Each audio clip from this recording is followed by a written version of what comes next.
Hi, hi, hi! This is a floss tube extra. I got for Christmas a tripod, and so right now you're sitting on a tripod, and I'm gonna look at you. So that's pretty cool, and I can move around because before this, my tripod was actually the computer monitor. I'd just hook my phone, the case of the phone, over top of the computer monitor, and I used that to hold the phone in place. Worked well. It was just right about head level, but now I can move around to any place in the house. So I am on our sun porch, and it's not a windy day. So normally in the wintertime, this area is freezing. It was really fun this Christmas. Our Christmas tree's right here. You can see it. This Christmas, we sat out here on the sun porch around the Christmas tree, my husband and I, and we actually filmed opening the presents because all our family is back west. And so then we just sent the video to our mothers, and it was fun. Ended up being about 30 minutes, but it was really, really fun. So, but we were cold and it's funny because we got given a few food items, and they said, oh, make sure you open it up and put it in the fridge. Well, the sun deck feels like a fridge, so it was fine. So this is a little floss tube extra because I did something that I planned, and I think I'm going to do it every year. I might do more often, and I planned it for Boxing Day, and so I just finished it. You hold on a second. I just got to get a prop, so I'll be back in 1 minute, second. Okay, I'm back. Sorry, hope you jiggled you a little bit. So what I did was I did a bit of a challenge where I tried to stitch, or I did stitch, every hour, 100 stitches, and to see how many hours I could do that. So I'm calling it Ribbet. Ribbet. This is a stuffed animal I've had. I picked him up in university. We actually visited an aquarium, and they were selling this aquarium. He's a bear that has a frog costume on. So you can see there he's a bear.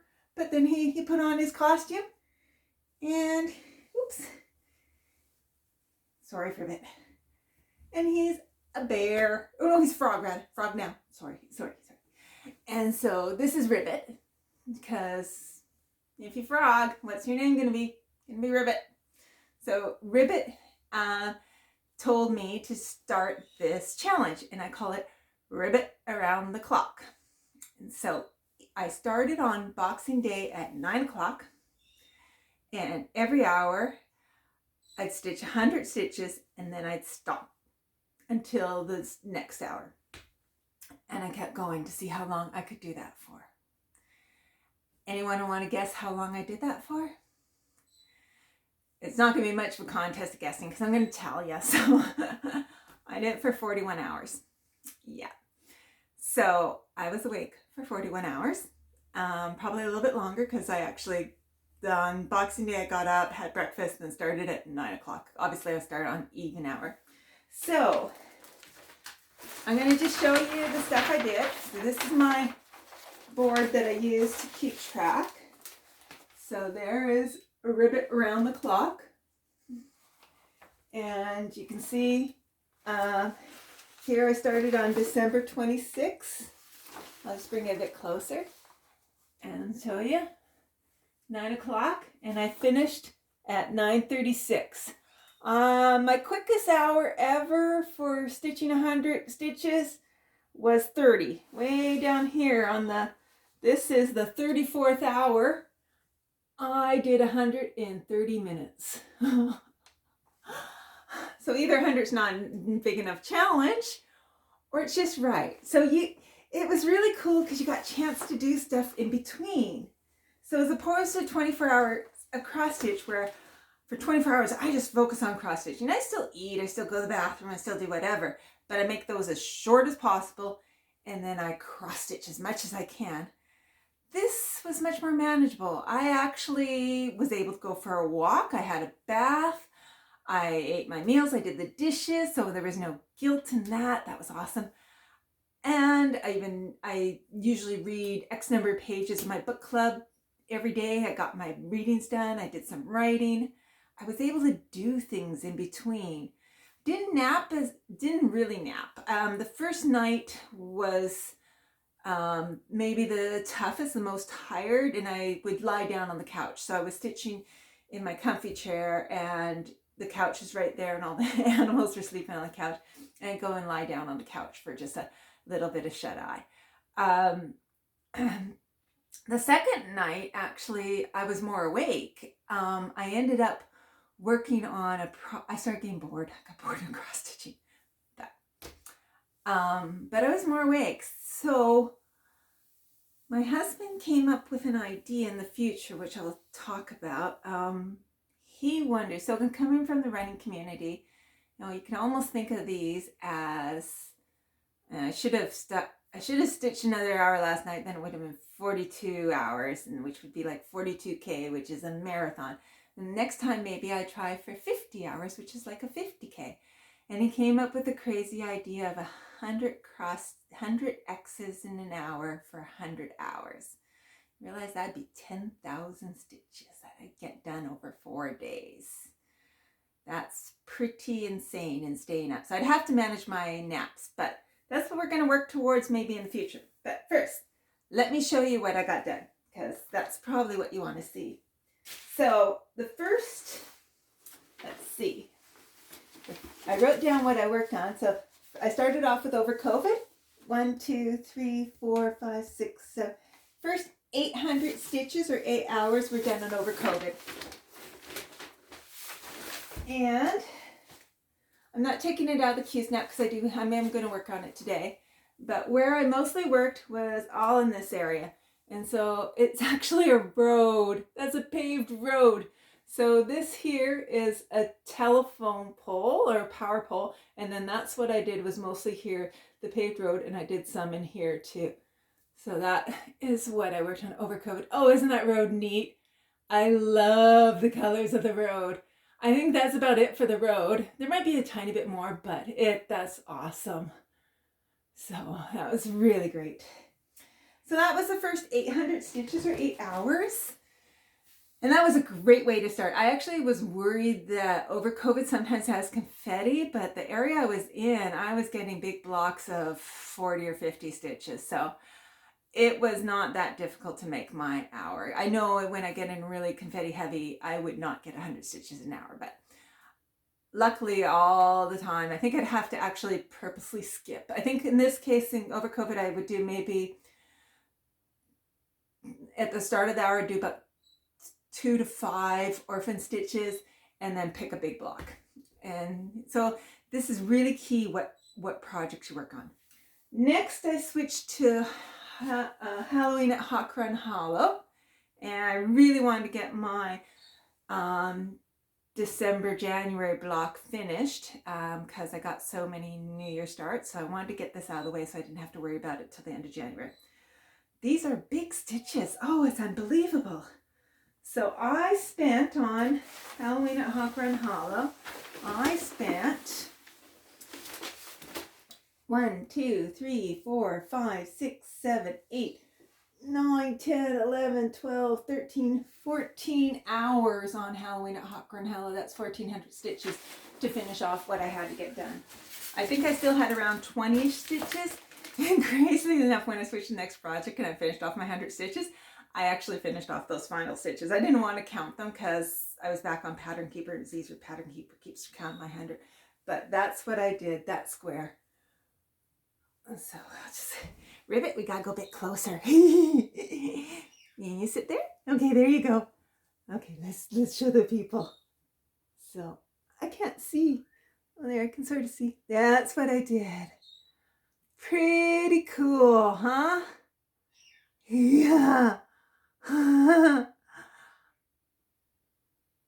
So mostly I had the mummy already done, and so it was the Frankenstein and Dracula and the outer edge. That was a bit of counting, but so that, what was that, 14 hours? So that was 1,400 stitches. There, they got a lot of stitches. Okay, so then I finished that. That I started on Boxing Day at 5 p.m. and I finished it Just a second. Oh, you know what? I'm only showing you one day here. I actually did more than 14 hours. Okay, sorry. This is what happens when you only have 7 hours of sleep in the last 60 hours or so. So this is day 1. I ran out of room on this. So it actually was 1, 2, 3, 4, 5, 6, 7, 8, 9, 10, 11, 12, 13, 14, 15, 16, 17, 18, 19, 20, 21, 22, 23, 24, 25, 26, 27, 28. Then we flip the page.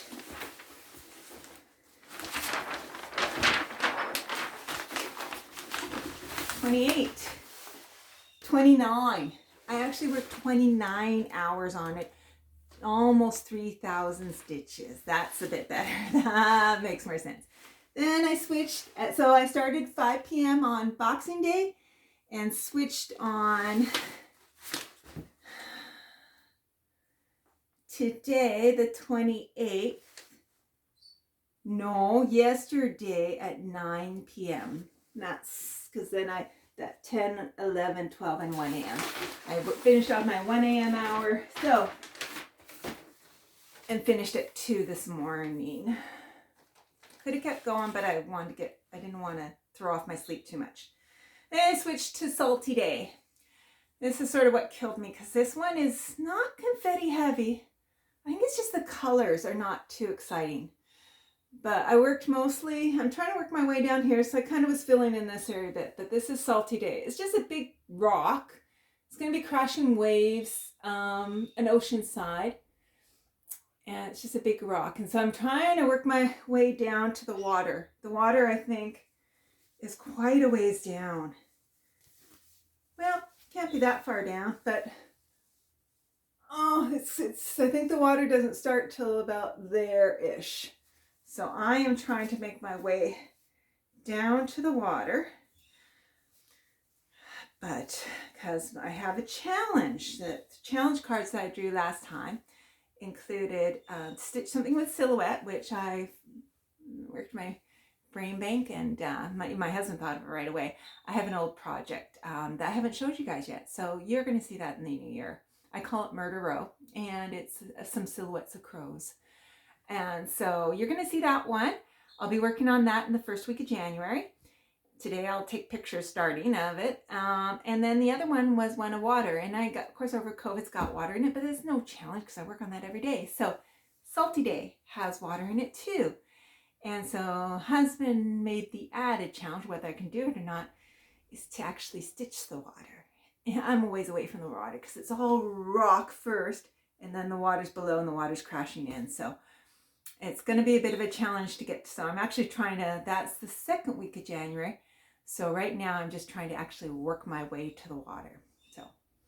So that was my challenge and a little quick update. So that was Ribbet Around the Clock. I did 41 hours, 4,100 stitches. Started on Boxing Day at 9 a.m. and I finished on the 28th at 2 a.m. I could have gone longer. I could have easily done 48 hours. I was fine. So next time I do it, whether it be next year or at one of the 24-hour cross-stitch weekends is a good opportunity. I'm not sure. I'm definitely going for 50 hours. I know I can do 50 hours. So that's it. It's funny, and I want to cross stitch today. So I'm going to do my 200 over COVID and do this, and then maybe organize some floss. I got to, my 2022 goal is to get my floss organized. I got little pockets of floss all over the place, and there's lots of organization to do. So that's my 2022 goal. So a little bit every week. That's my motto in life is slow grass. So husband's yelling. I think he's going to go upstairs. And that's it for me. So Happy New Year, everybody. I will see you sometime in the new year. There's husband in the background. Oh, he yelled at the bird. Hopefully he wasn't doing anything too bad. Anyways, keep on stitching on and talk to you guys later. Bye.